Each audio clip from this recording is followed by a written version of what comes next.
I began my work with a light sketch using a B2 pencil on thick paper. First, I outlined the general shape of the head and shoulder line, trying to capture the gentle slope of the figure that lends a calm and feminine feel.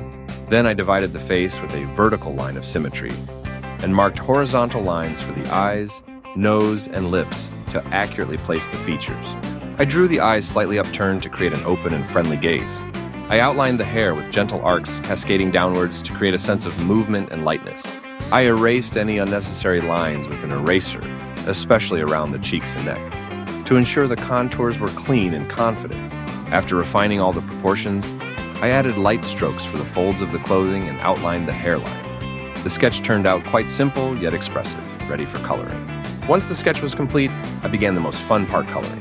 For this painting, I used acrylic paints and 3 brushes, a fine one for fine details, a medium one for the face and hair, and a large one for the background and clothing. I started with the background to set the overall mood of the painting. Using a mix of blue and turquoise with subtle hints of green, I filled the space around the figure. Using a large brush, I applied sweeping brush strokes, trying not to create a uniform look. Instead, subtle color transitions create the effect of living, breathing air. I wanted the background not to distract from the face, but to add depth and a sense of light. Next, I moved on to the clothing. Here, I used a combination of dark tones, deep blue, and burgundy black. Using a medium brush, I painted soft transitions and hints of folds in the fabric, creating the impression of a dense material. To contrast with the vibrant hair, the clothing is muted with subtle highlights, so as not to compete with the face. The most delicate part of the work is the face. For this painting, I chose a light palette, pale grays and whites, with a hint of pink to emphasize the softness of the skin. Using a medium brush, I carefully blended the edges, trying to preserve the expressiveness of the features. I highlighted the eyes with a bright blue and drew the pupils and eyelashes with a thin black brush. They came out lively and slightly dreamy.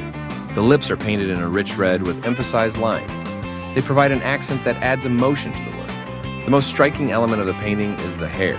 I used lemon yellow as the base color, then added contrasting red lines to convey movement and texture. I applied the first layer with a large brush, and then, with a thin brush, I drew the direction of the strands, following the natural curves of the head. This combination creates a light effect, as if the hair is shining, reflecting the sun. Finally, I returned to the details. I emphasized the contours of the face and neck with a thin black line, refined the eyebrows, eyelashes, and lip contours.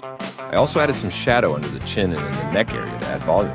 I made the final touches intuitively, subtly enhancing the contrast between the hair and the background to make the figure appear more cohesive. When the work was finished, I left it to dry and, after a while, looked at it from the side. It seemed to come to life, smiling with brightness and confidence. Critical assessment of the painting. In this work, I managed to convey mood and energy. The bright colors create a sense of warmth and light. The eyes and smile are especially well done. They make the image lively and welcoming. The hair, with its contrast between yellow and red, adds dynamism and modernity. However, there are also areas that could be improved. The skin tone is a bit cool compared to the warm tones of the hair. In the future, I could add a little more pink or peach tones to make the face appear softer. It's also worth slightly refining the transition between the neck and clothing to create a more natural shadow. The painting's style can be classified as pop art with elements of expression. The clear contours, vibrant colors, and contrast create the impression of a graphic painting, close to a modern poster style. This work will appeal to lovers of bright, positive images, and those who appreciate emotional, slightly naive, yet sincere portraits. It is suitable for an interior that requires a focal point, a creative studio, a cafe, or a room filled with light and optimism.